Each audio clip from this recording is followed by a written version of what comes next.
Bienvenidos un día más a Negocios de Carne y Hueso. Negocios Televisión, el programa que te acompaña a lanzar o hacer crecer tu negocio si eres emprendedor, empresario, dueño de un negocio o autónomo. Estés en la fase en la que estés con tu empresa, tu negocio o tu startup, este es tu programa. Porque a emprender o a ser empresario no se aprende en ninguna universidad ni escuela de negocios, pero sí se aprende con la experiencia de otros que ya han pasado antes por ahí, conociendo sus éxitos y sus fracasos. Por eso este programa lo hacemos emprendedores y empresarios como tú, que hablamos tu mismo idioma y que te aportamos soluciones, consejos, claves y todo lo que necesites para lanzar tu negocio y hacerlo crecer hasta donde sueñes. Ya sabes, si eso es lo que quieres, no te muevas porque estás en el lugar adecuado. Y como siempre, empiezo resumiéndote los contenidos que vamos a compartir en el programa de hoy.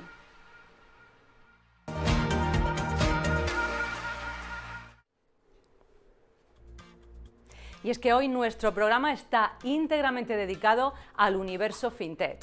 FinTech, que surge de la contracción entre las dos palabras inglesas Finance y Technology, es sinónimo de creación de productos financieros innovadores. Se trata de un concepto que aglutina a las empresas financieras tecnológicas que aportan nuevas ideas, que ofrecen otra forma de ver, entender y prestar los servicios financieros a través de apps y de Big Data.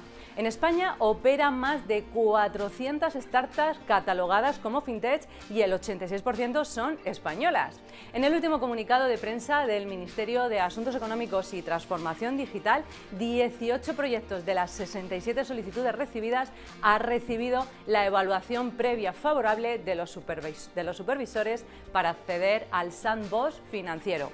Pero para hablar de todo esto, del presente, del futuro de las FinTech, tenemos con nosotros a 5 invitados de primer nivel en este especial.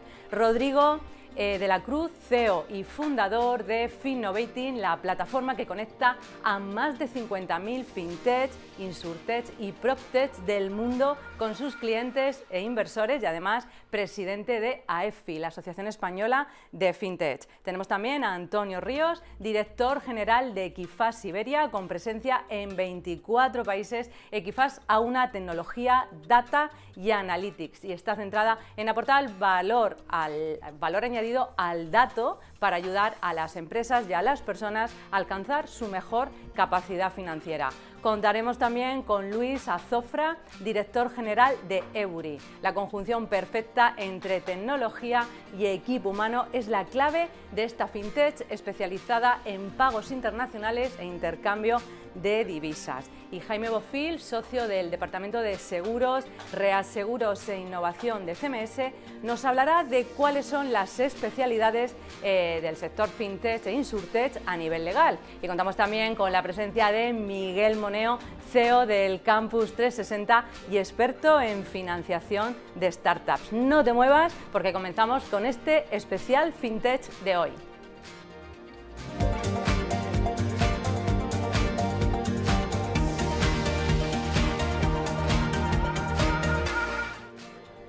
Y es que las FinTech han irrumpido con fuerza en España y han llegado para quedarse. La tecnología está cambiando el mundo financiero tradicional. La desconfianza que las entidades despertaron en los clientes en la crisis económica unida a la gran revolución digital ha transformado el panorama en el sector. Este tipo de startup utiliza la tecnología para proporcionar nuevos servicios financieros o mejorar los ya existentes. Y hasta el momento, más de 400 compañías se han hecho un hueco en el mercado español, lo que nos convierte, ojo, en el país con más FinTech por habitante. Además, los españoles contratamos alrededor del 65% de nuestros productos financieros de manera digital. Cada vez preferimos acudir en menor medida a las oficinas bancarias a la hora de contratar servicios. Y los públicos que pertenecen a franjas de edad de 26 a 35 años, los millennials, o entre 36 a 45, los eligen en un 70%. Pues para hablar de todo esto en profundidad, te presento a nuestro primer protagonista protagonista de la tarde, Rodrigo García de la Cruz, CEO fundador de Finnovating, la primera plataforma global de tecnología financiera y de Matching as a Service en el sector fintech.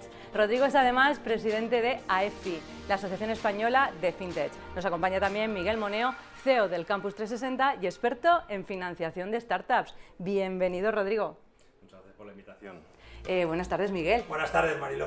Bueno, lo primero, ¿estamos ante el sector de moda? Contadnos. Yo creo que sí, estamos ante el sector de moda clarísimamente. Si vemos un poco la evolución de la inversión que ha habido en el sector, estamos viendo que es uno de los sectores que más capital está levantando a nivel de startups. A nivel internacional, más de 40.000 millones anuales en los últimos 2-3 años de forma consecutiva. A nivel de España, más de 250 millones invertidos en este tipo de startups. Sin duda, las finanzas, también los seguros que están muy ligados a las finanzas, están sufriendo una transformación digital, una revolución total que va a realizar realmente un impacto como nunca antes, con lo cual, sin duda, es el sector de moda.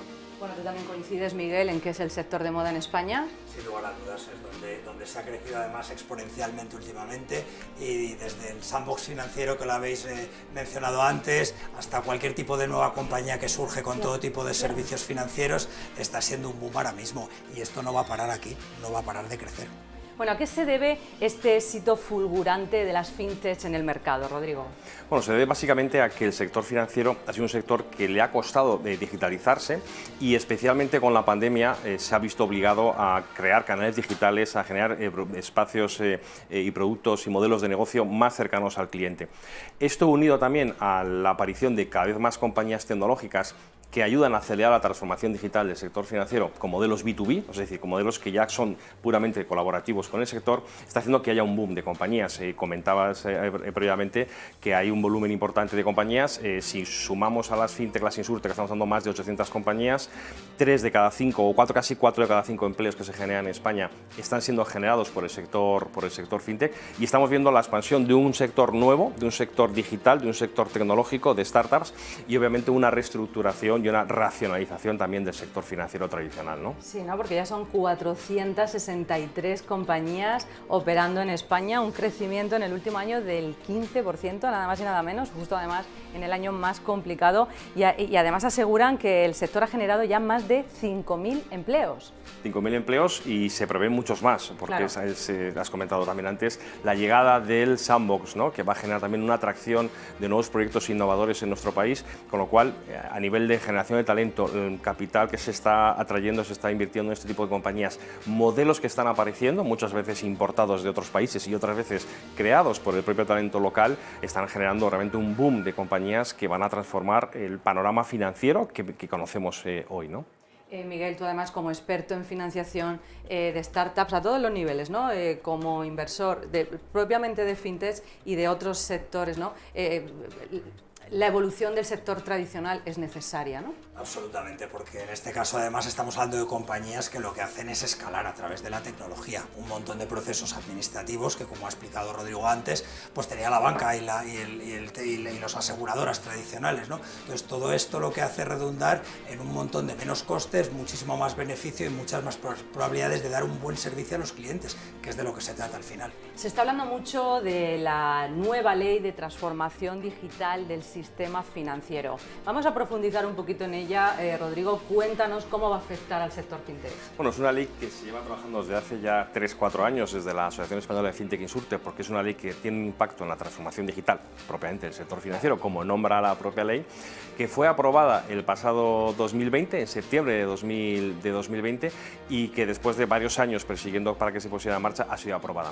Esta ley lo que incorpora básicamente es el sandbox, ¿no? El sandbox, esta caja de arena, este espacio de pruebas, muy parecido obviamente a lo que puede ser un espacio de pruebas para vacunas, para medicamentos, pero llevado al sector financiero, para que los proyectos más innovadores, más disruptivos, utilizando las nuevas tecnologías, puedan ser de alguna forma revisados, co-creados con el supervisor, el regulador. Algo muy importante obviamente para desarrollar proyectos innovadores y siempre con la seguridad máxima de cara al usuario final.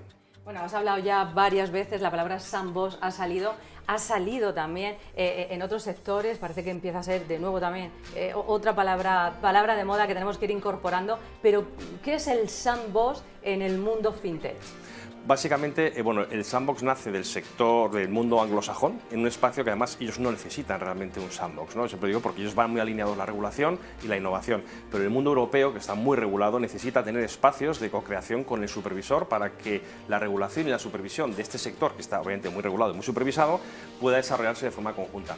¿Por qué? Porque la velocidad de la innovación va mucho más rápido que la supervisión y la regulación de los propios reguladores y supervisores, y más en los últimos años, donde hemos visto la creación de, obviamente, el uso de nuevas tecnologías como blockchain, la tokenización de activos, las criptomonedas, el uso del Big Data, todo este volumen de innovación y aplicado a los modelos de negocio del sector financiero y de seguros necesitan muchas veces de ir de la mano del supervisor para indicar cuáles son los marcos de trabajo ideal para ser puesto en marcha. Bueno, al final el sector fintech es un acelerador, ¿no?, de esa transformación digital y de la sostenibilidad de la sociedad, ¿no? ¿Por qué? Has tocado un tema muy importante, y es que 7 de cada 10 compañías fintech nacen sostenibles. La sostenibilidad que tanto se habla, más allá de la climática, sino la sostenibilidad financiera, de las pensiones, de los seguros, de la vida, de la pobreza, todo esto viene muy ligado de la tecnología, y va a ser la tecnología la que nos permita precisamente ser sostenibles de cara a la década 2020-2030, que es lo que está realmente imponiendo tanto en Europa como a nivel internacional. Y las startups fintech van a ser ese acelerador, utilizando la tecnología para conseguir esos objetivos de sostenibilidad tan necesarios para todos, porque si no tenemos pensiones sostenibles, ahorros sostenibles, seguros sostenibles, podremos tener muchas cosas, pero no tenemos una sociedad por la palabra sostenible, ¿no? Bueno, es el año de la sostenibilidad y estamos todos ahí muy pendientes de eso, pero es un buen dato que las startups fintech cumplen, ¿no?, esos requisitos de sostenibilidad, con lo cual es fundamental. Miguel, además, entiendo que es clave, ¿no?, la relación entre las fintech y las corporaciones.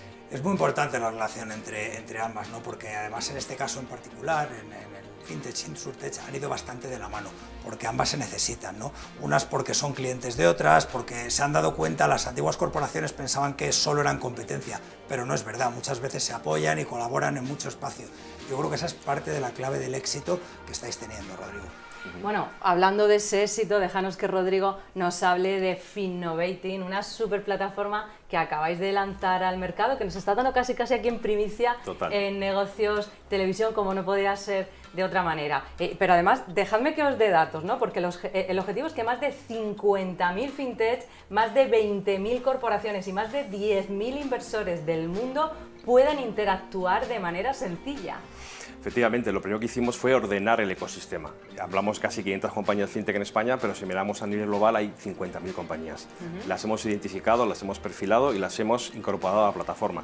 Hemos hecho lo mismo con corporaciones y hemos hecho lo mismo con inversores. ¿Con qué objetivo? Pues el objetivo de que sean conectables, que se puedan ser encontradas, y como hoy en día trabajamos en un entorno muy digital, pues la pandemia nos ha llevado obviamente a este canal a trabajar 100% digital, crear un espacio en el que las compañías puedan ser vistas y puedan ser conectadas, siguiendo obviamente lo que comentaba Miguel, esa búsqueda, esa colaboración de esos partners, de ese encuentro digital, ese punto de encuentro donde puedan ser buscadas, buscar colaboraciones, buscar inversiones, buscar compradores, algo tan necesario en un entorno en el que es muy complicado ahora mismo irse a encuentros internacionales, encontrar espacios de conexión. Lo que queremos dar es visibilidad a todas estas compañías, ¿no? Bueno, ¿y cómo funciona? ¿Qué tiene que hacer una fintech o un inversor que quiera formar parte de Finnovating? Bueno, pues si quiere formar parte de las más de 1.300 compañías que ya están activas en la plataforma. En muy pocas semanas, además. En muy pocas semanas, y además comentábamos previamente que de 46 países. Es decir, es algo absolutamente global. La semana pasada se incorporaron compañías de Bielorrusia, de Kazajistán. O sea, es muy bonito ver cómo la innovación se está creando, ¿no? ¿Cómo darse de alta? Muy fácil, muy básico, muy fácil. Finnovating.com, join the platform, y si eres startup o corporación inversor, tendrás un proceso de onboarding muy sencillito para estar ya en la plataforma y poder colaborar y compartir tu perfil. Los perfiles los hemos precargado, es decir, que la gente no va a tener que subir información suya. Ese trabajo lo hemos hecho nosotros. Para eso está obviamente el Big Data y para eso está la tecnología. Y dentro de la plataforma vamos obviamente a utilizar tecnologías como inteligencia artificial también para acelerar los procesos de matching, los procesos de identificación y de colaboración. Matching as a service, ¿no? Que te iba a preguntar exactamente en qué consiste ese matching. Básicamente es como si tenemos el conocimiento de cómo a las corporaciones les encajan muchas compañías B2B fintechs, como muchas compañías fintech les encajan obviamente inversores conociendo su target de inversión, pues vamos a hacer que estos procesos que muchas veces son ineficientes, vamos a poner la tecnología al servicio de los clientes, de las corporaciones, de los inversores, para conectarlos de forma mucho más eficiente, ¿no? Muchas veces se dice que el Tinder, ¿no? El Tinder que conecta conecta a las personas, pues nosotros queremos hacer lo mismo en el mundo B2B, porque no existen a día de hoy plataformas B2B que ayuden a conectar, más allá obviamente de LinkedIn, que es una plataforma más B2C. Qué necesarias estas plataformas en el mercado, Miguel, que de alguna manera todos los ecosistemas se puedan unir y podamos compartir toda la formación, información y toda la experiencia que vamos arrastrando por todos lados, ¿no? Ellos quieren ser además el LinkedIn de las fintech. Claro, además es que no tiene otra manera de ser ahora mismo, ¿no? Por todo lo que ha explicado Rodrigo antes, la complicación de viajes y sobre todo el ahorro de tiempo, de energía, de costes, la manera de que esté toda la información en el mismo sitio. Esto ya viene desde hace 10, 15 años, que nos hemos dado cuenta que cuando la información está conjunta en un sitio y fluye de una manera fácil, las cosas se multiplican y eso acelera exponencialmente todos los crecimientos. La idea es fantástica. Sí, pues bueno, deseamos el mayor de los éxitos. Gracias. Aquí queremos además que nos vayas contando cómo evoluciona esa plataforma y cómo seguís creciendo. Porque además, Rodrigo, eres el presidente de la Asociación Española de Fintech e Insurtech, AEFI. Cuéntanos qué diferencias hay entre las fintechs españolas, latinoamericanas, americanas, ¿qué diferencias hay? Pues básicamente yo definiría una gran diferencia, ¿no? El mercado europeo es un mercado muy maduro, es un mercado muy competitivo, nacieron muchas compañías fintech B2C y poco a poco han ido pivotando muchas al mundo B2B, es decir, hay muchas compañías tecnológicas que son muy colaborativas con el sector, ¿no? Porque muchas veces no es fácil competir de tú a tú con un sector maduro, con un sector muy competitivo como es el europeo, especialmente el español, ¿no? Si nos comparamos esto con lo que es Latinoamérica, en Latinoamérica hay una falta de inclusión financiera muy alta, más del 50% de la población latinoamericana no tiene cuenta corriente. Entonces, estamos viendo obviamente crecimiento en Latinoamérica de compañías, por ejemplo, de neobancos, de compañías de pagos y de lending, B2C, que están creciendo de forma exponencial y hay auténticos unicornios. ¿Qué vamos a ver? Generación de unicornios B2C en Latinoamérica y luego muchas compañías europeas B2B lanzando y desarrollando sus modelos de negocio, por ejemplo, en Latinoamérica. ¿Y qué pasa en Estados Unidos en cuanto a fintech? ¿Qué nos podemos traer de allí que pueda ser útil? Estados Unidos suele marcar siempre la pauta a nivel de nuevos modelos de negocio, sí, de modelos diferenciales. Y de hecho, muchas veces cuando vemos o escuchamos una compañía fintech disruptiva y novedosa, posiblemente esa compañía haya copiado o a una compañía inglesa o a una americana, trayéndolo obviamente al mercado europeo. Entonces, los americanos siempre van un pasito por delante en todo esto, pero luego es difícil también encontrar unicornios muy globales, salvo obviamente en temas de pagos, compañías como Stripe, obviamente PayPal, que es una de las, yo siempre digo que es el abuelo de las compañías fintech, ¿no? Pero luego también están muy segmentados por lo que son los propios estados, ¿no? Me parece increíble que ya haya abuelos en las compañías fintech. Hay abuelos. El abuelo de las fintech es PayPal, sin duda. Bueno, esta pregunta que va a ser obligada para todos esta tarde, ¿no? ¿Cuáles son las principales tendencias que veremos a lo largo del 2021 y en los próximos años? Bueno, yo definiría varias, ¿no? Por un lado, ya lo que hemos comentado ya, sostenibilidad, el impacto en sostenibilidad de las compañías. El segundo, la colaboración. Obviamente el sector financiero y asegurador necesita de la colaboración con el sector para acelerar su proceso de transformación digital, porque si alguien lo ha hecho por ti, no lo hagas tú, vas a tardar más tiempo y más recursos, ¿no? Y luego obviamente el sandbox va a ser un punto de inflexión para nuestro país. El sandbox al final no deja de ser un espacio. Tenemos un sandbox, aunque luego imagino que lo comentaréis con más detalle, pero tenemos un sandbox en España que es único, que es muy ambicioso, equiparable al del Reino Unido, pero que está fuera obviamente de la Unión Europea actualmente, y podemos atraer mucho talento, mucha innovación a nivel internacional. Bueno, pues con toda esta información nos quedamos. Nos habría encantado hacer una mesa redonda hoy con todos los invitados de esta tarde, pero por protocolo COVID no ha sido posible. Pero bueno, quédate cerca porque los siguientes invitados van a seguir ayudándonos a profundizar en este universo fintech. No te muevas porque nos vamos ya con nuestro siguiente invitado de hoy.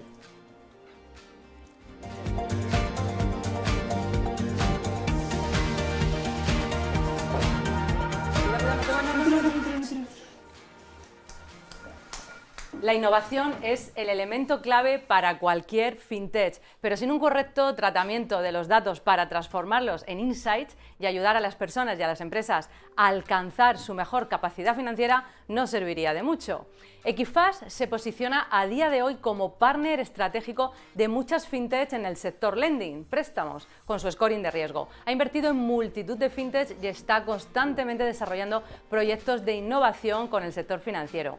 Con sede corporativa operativa en Atlanta. Equifax opera en 24 países en América del Norte, Central y del Sur, en Europa y en Asia-Pacífico. Es miembro del Standard & Poor's 500 y sus acciones cotizan en la Bolsa de Nueva York. Cuenta además con 11.000 empleados en todo el mundo. Para hablarnos de esto y contarnos todo está hoy en el plató Antonio Ríos, director general de Equifax Iberia. Buenas tardes, Antonio. ¿Qué tal? Buenas tardes. Pues encantada de tenerte aquí. Seguimos con Miguel Moneo, CEO del Campus 360, experto en financiación de startups. Cuéntanos qué es Equifax, porque yo lo he resumido muy rápidamente, pero tú seguro que lo puedes contar mucho mejor.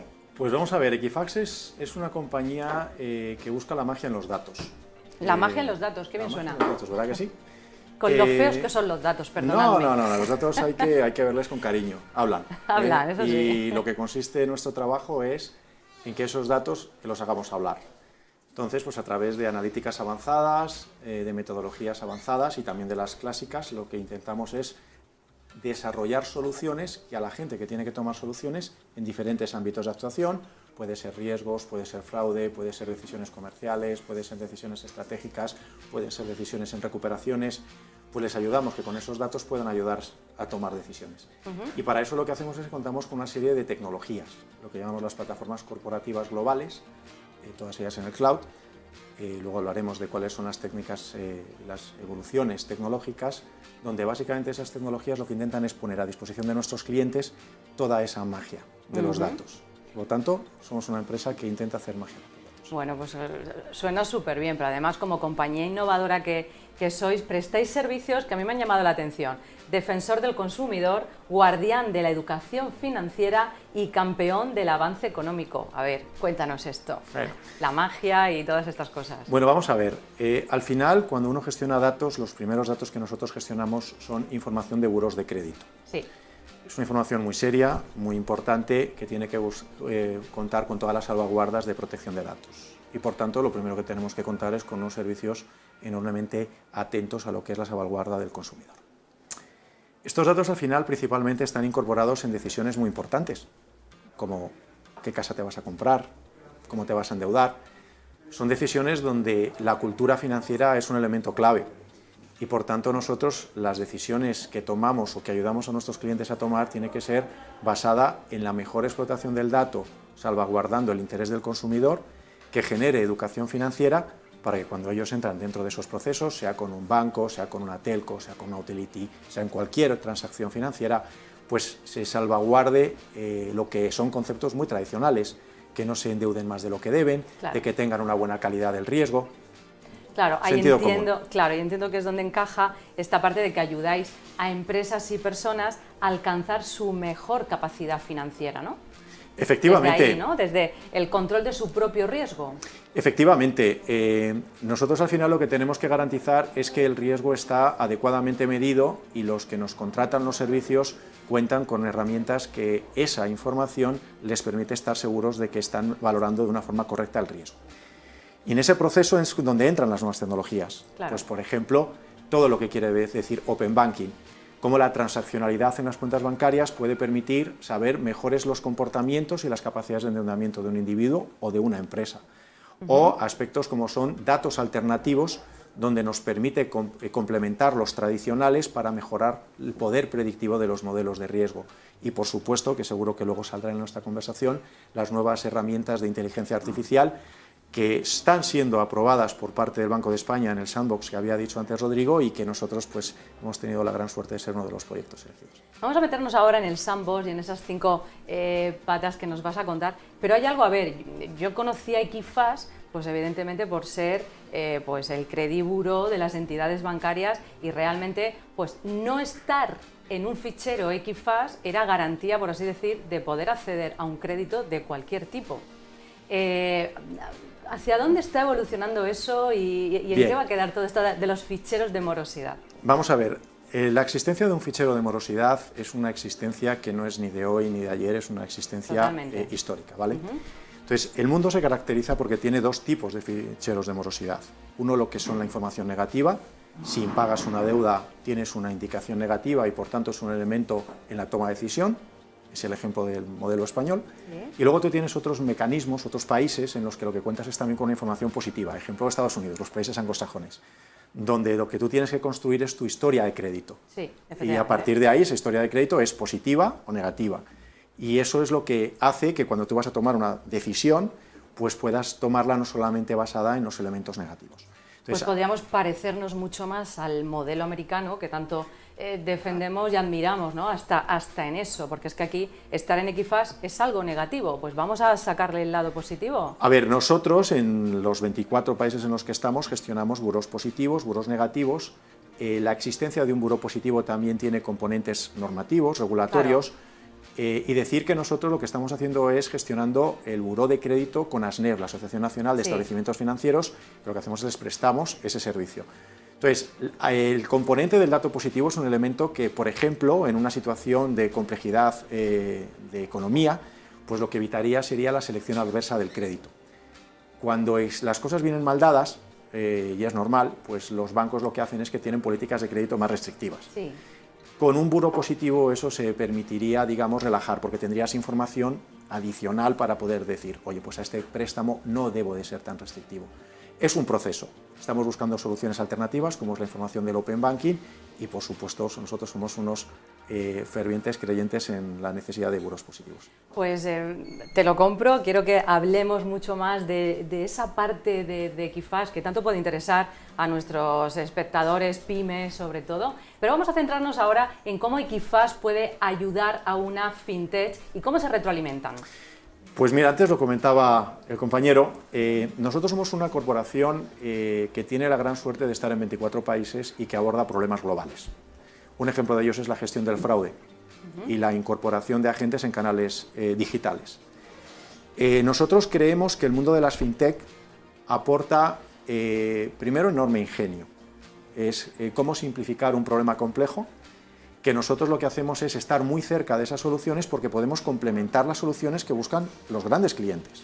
Entonces nosotros podemos ser aceleradores de esas fintechs. Al final lo que intentamos poner es la oferta y la demanda cerca. Hay enorme talento en las fintechs y no todas tienen el éxito, no todas son unicornios, pero sí que lo que consigues estando cerca de ellos es ganar en humildad, porque ves cómo gente con pocos recursos y con mucho ingenio es capaz de hacer cosas maravillosas. Yo creo que las grandes corporaciones tenemos que aprender de eso, tenemos que saber que el mercado al que nosotros tendemos tiene que ser un mercado más inclusivo, donde tenemos que dar visibilidad a esas soluciones, porque yo siempre digo que más vale el 50% del 100 que el 0% de 100. Sí. Y en ese sentido hay que ser prácticos. Sin duda, Miguel Moneo, seguimos viendo una vez más, lo hablamos mucho en este programa, pues bueno, todo lo que aportan esas startups a las grandes corporaciones, los que venís de corporación, lo sabéis, os retroalimentáis y es necesario, Sin lugar a dudas, es que es positivo para ambas, ¿no? Porque por un lado, bueno, lo acaba de explicar Antonio perfectamente, ¿no? Por un lado las nuevas compañías, las startups, se nutren precisamente de las colaboraciones con las corporaciones, precisamente para venderles, ayudarles en la transformación y generar beneficios y aprender de ellos, y viceversa, y las corporaciones se nutren de nuevos productos y servicios que ellos se inventan o que son capaces de gestionar de manera muchísimo más barato. Al final es como democratizar el acceso a los nuevos servicios a todo el mundo, ¿no? Claro. Y al final eso lo que hace redunda en el poder de compra del consumidor, que consigue productos y servicios muchísimo más baratos, los traiga quien los traiga, la corporación, la startup o la combinación de ambas. Sí. Desde luego que sí. Vamos ya a esas cinco líneas de negocio de Equifás y a profundizar un poquito más en el tema del sandbox. Cuéntanos. Bueno, básicamente nosotros lo que trabajamos es en diferentes verticales de actividad. Puedes tener banca, telco, utilities, y uno de nuestros objetivos claros es facilitar el acceso a lo que es el mundo de las empresas, que son normalmente las que más necesidad tienen de ingenio para simplificar y racionalizar procesos a través de la digitalización. Entonces, dentro de lo que son todos esos verticales, nosotros lo que hacemos es especializamos las decisiones en una serie de procesos corporativos que se suelen repetir con independencia del sector. Uno de ellos es la decisión de riesgos, sí. Otro es la decisión de marketing, cómo selecciono los mejores leads para hacer una determinada estrategia. Otro es, que cada vez coge más importancia, el fraude. Totalmente. la gestión del fraude, especialmente en canales digitales, donde pues desarrollamos soluciones o compramos compañías, como es el caso de Count en Estados Unidos, que es una de las operaciones corporativas en el mundo de las fintechs a los que antes hacía referencia Rodrigo, más relevantes. Otro mundo es el que tiene que ver con la actividad comercial, con la transaccionalidad en empresas. También desarrollamos soluciones para ese ámbito. Y, por supuesto, el mundo de la gestión de la deuda desde el punto de vista de los que llaman los non-performing loans, la deuda a recuperar, donde los más profesionales suelen ser los bancos especialistas en la gestión recuperatoria y donde la gestión de esas deudas dentro de los balances de las empresas también requiere profesionalización, donde buscamos soluciones como Portal Sus Impagos, que no deja de ser una solución digital para un problema tradicional, que es donde verdaderamente está la magia. Efectivamente, unir las dos magias, ¿no? Un 62% de los españoles no obtiene valor con la inteligencia artificial de su banco o de su aseguradora. ¿Qué crees que es necesario? ¿Dónde tienen que poner el foco las fintechs para resolver esta situación? A ver, yo creo que el problema de la inteligencia artificial se reduce en una sola palabra y es que sea explicable. Cuando tú tienes una herramienta que te ayuda a una toma de decisión y es una caja negra, es enormemente complicado que eso sea tenido en cuenta en procesos bien regulatorios o incluso bien en toma de decisión, porque no controlas la decisión, no entiendes el por qué esa herramienta ha dicho algo y tienes que acudir a los especialistas, que es como cuando vas a un médico y te cuenta lo que tiene con palabras complicadas, a veces dices, por favor, ¿qué es lo que tengo? Pues para eso la inteligencia artificial lo que tiene que ser es explicable. Y en ese contexto es una de las apuestas que nosotros hemos hecho dentro de la compañía y es contar una tecnología muy especial dentro de lo que es la inteligencia artificial que se llama NDT, Neuro Decision Technology, que básicamente lo que hace dentro de la complejidad que tiene la aplicación de inteligencia artificial es simplificar la explicación del porqué de una decisión. Y esa es la tecnología que nosotros estamos trayendo al mercado para facilitar el entendimiento de la inteligencia artificial. Una más dentro de las que puede haber, pero que cuenta con la experiencia en multitud de países y en procesos de toma de decisiones ya consolidadas. Bueno, la verdad que explicar la inteligencia artificial así que sería clave y fundamental, a ver si lo conseguís. Nos ayudaríais mucho a todos. Bueno, cuéntanos también, por terminar, Antonio, esas principales tendencias de este año 2021 y de los próximos años. Danos tu opinión. A ver, yo creo que lo primero que tenemos que identificar es cuáles van a ser las palabras clave que van a condicionar el mercado en las próximas décadas. Que yo creo que tiene que ver la tecnología en la nube, la inteligencia artificial, la computación cuántica, la inteligencia, el Internet de las cosas. Yo te diría que esas son principalmente las tendencias. Y ahí lo que tenemos que tener en cuenta es cómo se aplican esas tendencias en los problemas principales que vamos a tener en los próximos años. Entonces están los tradicionales, que es la simplificación de procesos administrativos complejos, donde entra la digitalización en cualquier sector de actividad, pero yo creo que hay dos elementos fundamentales en los próximos años que tienen que ver con la recuperación. Uno de ellos es el modelo de sostenibilidad, que como bien decía antes Rodrigo, va más allá de lo que es que no haya pobreza, sino un modelo de economía sostenible. Y esto impacta en sectores como por ejemplo en la automoción, donde hay un plan hasta el 2040, donde se habla de nuevos combustibles como puede ser el hidrógeno.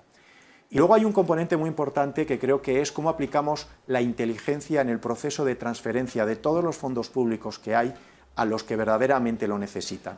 Entonces nosotros estamos desarrollando soluciones para que todos esos fondos públicos tengan una asignación eficiente a procesos, personas que necesitan emplearlos en su toma de decisiones. Y eso yo creo que es donde se va a mover muchísimos elementos de toma de decisiones en todos los sectores en los próximos, yo te diría, 12-24 meses. Bueno, pues ahí lo dejamos también, nuevas oportunidades que también lanzamos cada día en este programa. Muchísimas gracias, Antonio Ríos, director general de Kifas Iberia. Y vamos ya con nuestro siguiente protagonista de este especial FinTech de hoy.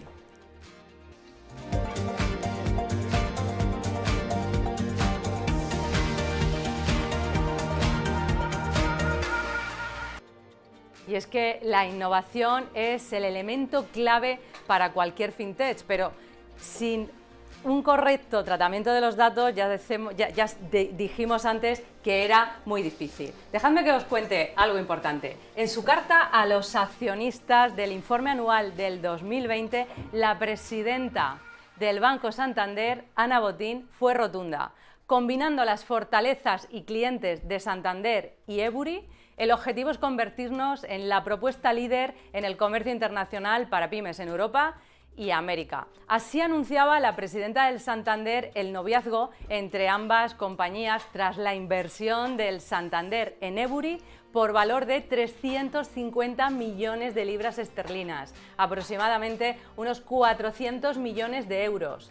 Ebury es la fintech británica especializada en pagos internacionales e intercambio de divisas que une banca y digitalización en una plataforma de pagos y divisas para pymes, eliminando así las fronteras con servicios financieros normalmente reservados para las grandes corporaciones. Y es un placer contar hoy en el plató de Negocios Televisión con Luis Azofra, director general y fundador de Ebury. Muy buenas, Luis. Bueno, muchas gracias.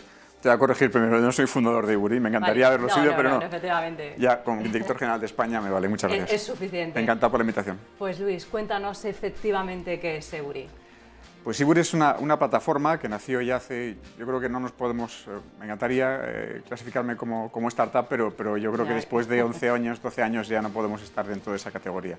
Yo creo que mantenemos dentro de Ebury esa ansia, ese afán de superación, ese conseguir más, que comenzó allá en el 2009 en Inglaterra, como bien has dicho. Sí. Aunque ahora yo, sinceramente, siempre digo que no somos una startup o una fintech inglesa.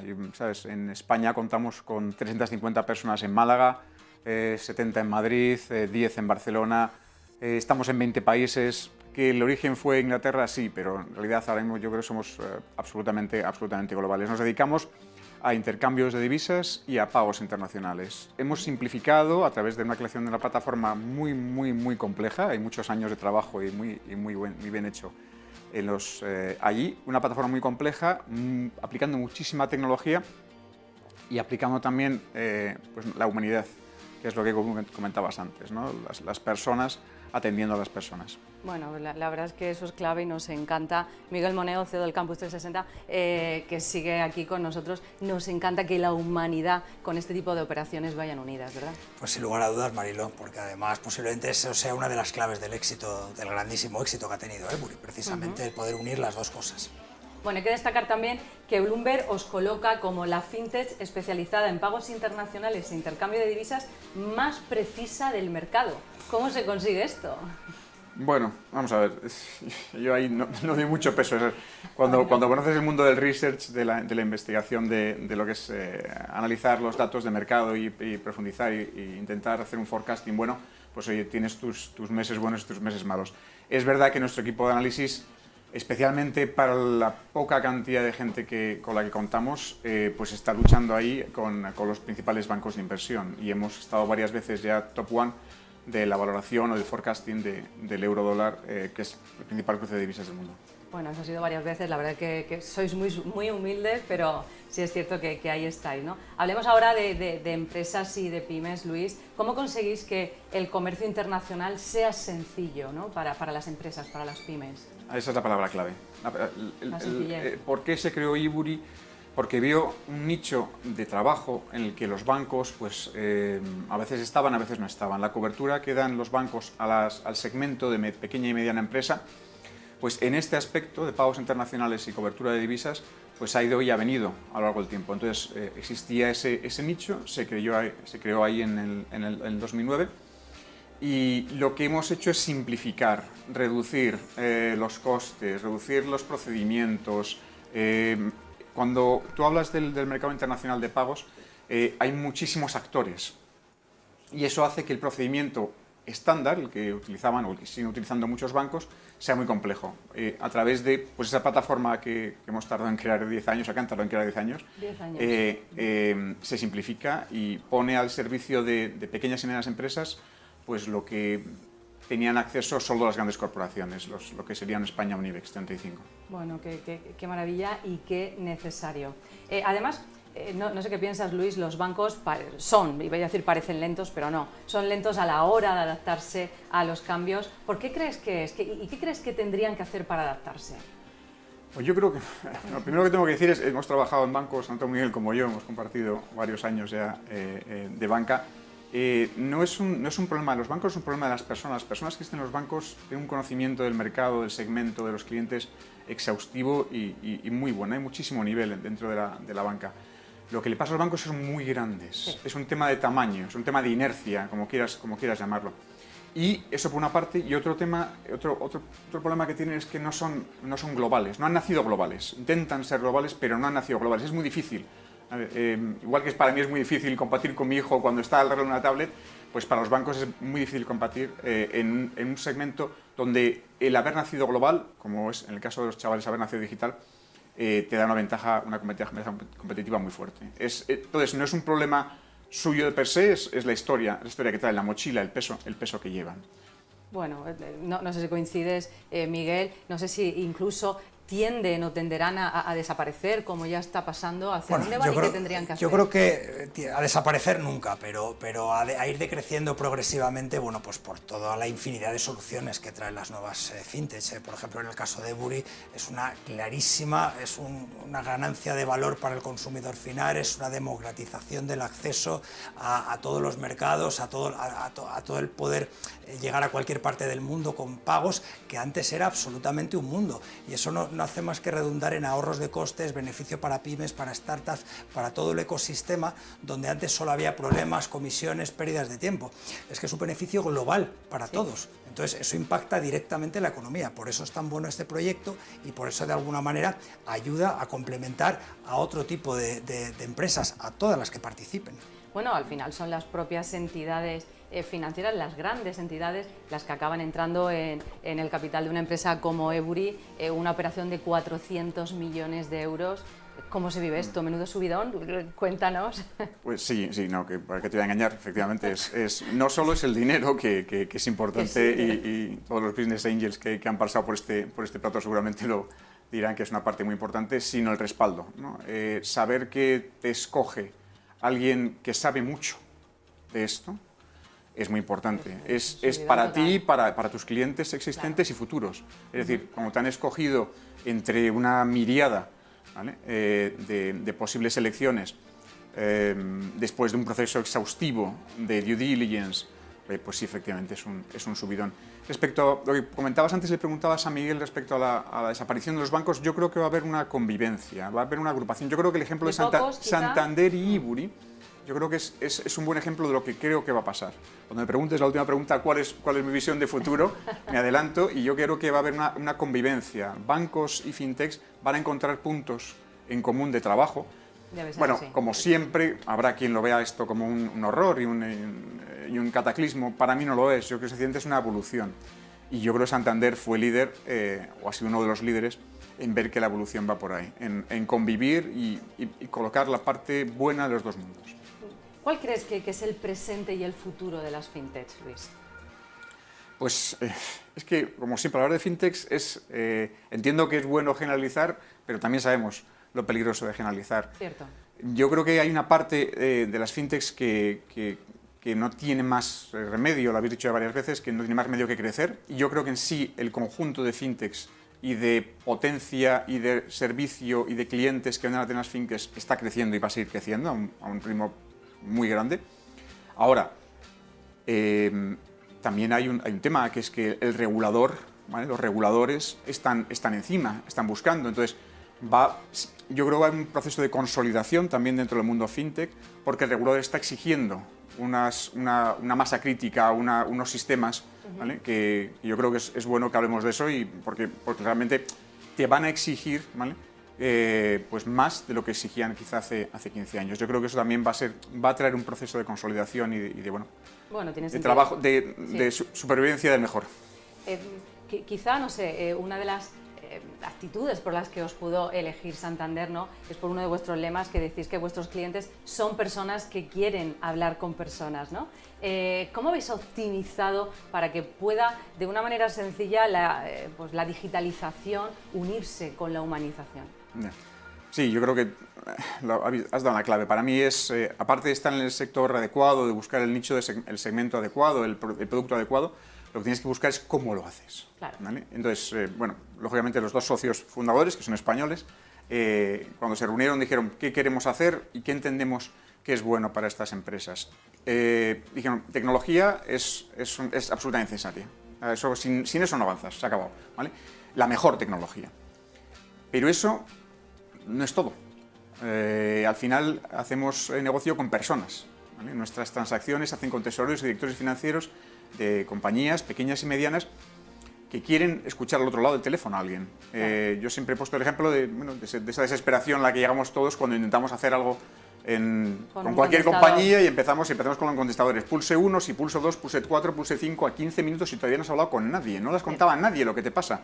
Bueno, Iburi es una mezcla en el sentido de la tecnología. Se ha creado esa plataforma que comentaba antes, y además se han puesto personas para hablar con personas. Nosotros tenemos un equipo de front office, de personas que están tanto en ventas como en gestión de clientes, de más de 500 personas en el mundo. Eso, hay gente que dice, bueno, pero es que en realidad eso no es una fintech. Por supuesto que lo es. En la tecnología, esas 500 personas no tendrían nada que hacer porque los clientes no vendrían. Pero en el momento de hablar, en el momento de poner tus problemas, de preguntar, tienes a una persona siempre al otro lado del teléfono. Bueno, pues esa desde luego es clave y estoy convencida que el Santander también lo vio muy claro. Bueno, ya nos has contado un poquito esas tendencias del 2021 y los próximos años. Resúmenos esos principales puntos hacia dónde crees que va el mercado. Pues en esencia, consolidación de algunas de las compañías, supervivencia del mejor, del más fuerte, y luego unión o, digamos, conjunción de la banca tradicional con las fintechs. Son los dos puntos fuertes. Continuación de la globalización, por supuesto, también yo creo que es absoluto, no queda más remedio, es así. Pero yo creo que acompañados, ¿vale? y trabajando juntos entre bancos y fintech. Bueno, pues con esas tendencias nos quedamos, con esa visión tan interesante y humana nos quedamos. Muchas gracias, Luis Azofra, director general de Ebury España. Muchísimas gracias a vosotros. Gracias a ti. Hasta luego. Y vamos ya con nuestro último protagonista de la tarde en este especial FinTech.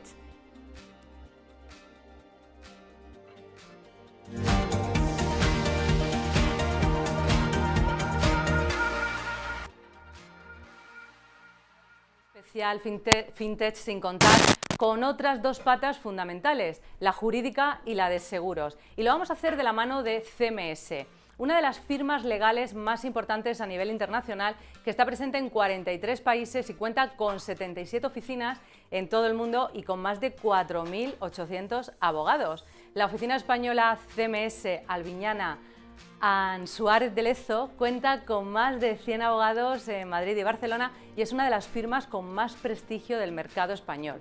Y es que venimos diciendo durante todo el programa que el sector fintech en España es ya una realidad, no es el futuro, es el presente. Actualmente se centra en el sector público con el Sandbox español y en el sector privado gracias a las pequeñas startups y a la banca y las aseguradoras que están empezando también a apostar por el fintech. Vamos a conocer la opinión y la visión de Jaime Bofill, socio del Departamento de Seguros, Reaseguros e Innovación de CMS. Buenas tardes, Jaime, bienvenido. Hola, Manilo, buenas tardes.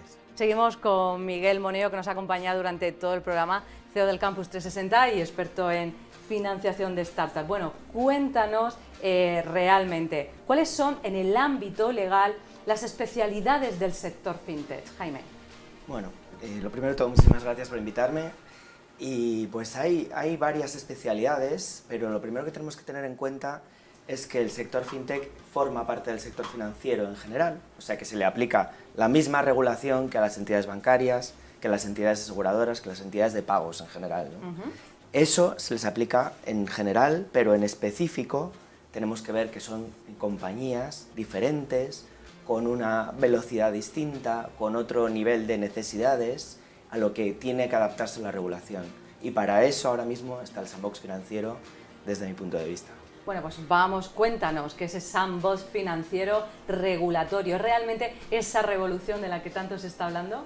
Pues desde mi punto de vista sí, es realmente un espacio, digamos, supervisado en España por tres entidades, por Banco de España, Dirección General de Seguros y la CNMV, en el que todas aquellas entidades del mundo financiero pueden testar pues, todos sus, digamos, innovaciones tecnológicas en el sector digital, siempre ligadas al sector financiero. Es decir, se trata de un proyecto financiero basado en tecnología y que produce una innovación en este ámbito, siempre supervisado por la Administración. Lo que se trata es de proyectos de lo más innovadores, de lo más modernos, como puede ser la emisión de criptomonedas, que se hagan bajo la supervisión y bajo el apoyo de la administración, ¿no? Y de esta forma tenemos un espacio controlado que funciona y que se ha creado por fin en España. Bueno, Miguel, qué necesario es ese sandbox regulatorio, financiero, tanto que hablamos nosotros cuando se lanza un producto nuevo, ¿no? Tu producto mínimo viable, identifícalo, pruébalo antes de lanzarlo, es la manera de hacerlo, ¿no? Sí, tienes que validarlo, ¿no?, con el regulador. Yo creo que esa es la parte buena que tiene el sandbox financiero, en especial, bueno, como está explicando Jaime, por ejemplo, ha puesto el ejemplo de las criptomonedas, ¿no?, con la innovación continua y el manejo continuo de toda la tecnología blockchain, y que todos los días tienes distintas innovaciones, distintas compañías, distintas aplicaciones, pues que de alguna manera tengas una guía donde poder acogerte, probar y ver si realmente este es el camino adecuado por donde te van a dejar tirar, que no es que sea el por donde no sea bueno, sino por donde vas a poder tirar hacia adelante, que eso es lo importante, donde va a ser útil. Bueno, solo con que se pueda validar ya es una gran ventaja. Sí. ¿Existen, Jaime, abogados especialistas, entonces, y qué les diferencia de otros? Bueno, lo más importante es conocer el sector. Claro. Poder conocer a las entidades, conocer a personas como Rodrigo García de la Cruz o los otros invitados que habéis tenido, conocer sus preocupaciones y conocer que la celeridad es algo esencial en este mundo, que 2 meses para una entidad fintech es 2 años para una entidad bancaria o para una aseguradora, y tratar de relacionarles con el resto del mundo financiero, porque esas sinergias que habéis hablado anteriormente son esenciales para el mundo fintech, ¿no? Entonces, un abogado que quiere trabajar en ese sector tiene que conocerlo, no basta con conocer la norma. Y bueno, como ocurre en todos, ¿no? Si trabajas en el sector farmacéutico, tienes que conocer el sector farmacéutico. Si trabajas en el sector fintech, tienes que conocerlo específicamente. No vale trabajar para entidades bancarias, tiene que ser un punto más. Dinos, Jaime, qué es entonces una Insurtech, y ponnos algún ejemplo, sobre todo, de algún caso de éxito. Pues una Insurtech es una entidad que trabaja, como se puede comprender, en el sector asegurador, perdonadme por la obviedad, pero que está basada en la digitalización y en las nuevas tecnologías, ¿no? Entonces, lo mejor es comprenderlo por ese mismo supuesto, por casos de éxito. Ahora mismo en el sandbox español se han presentado varias y ha habido, digamos, 3 en concreto.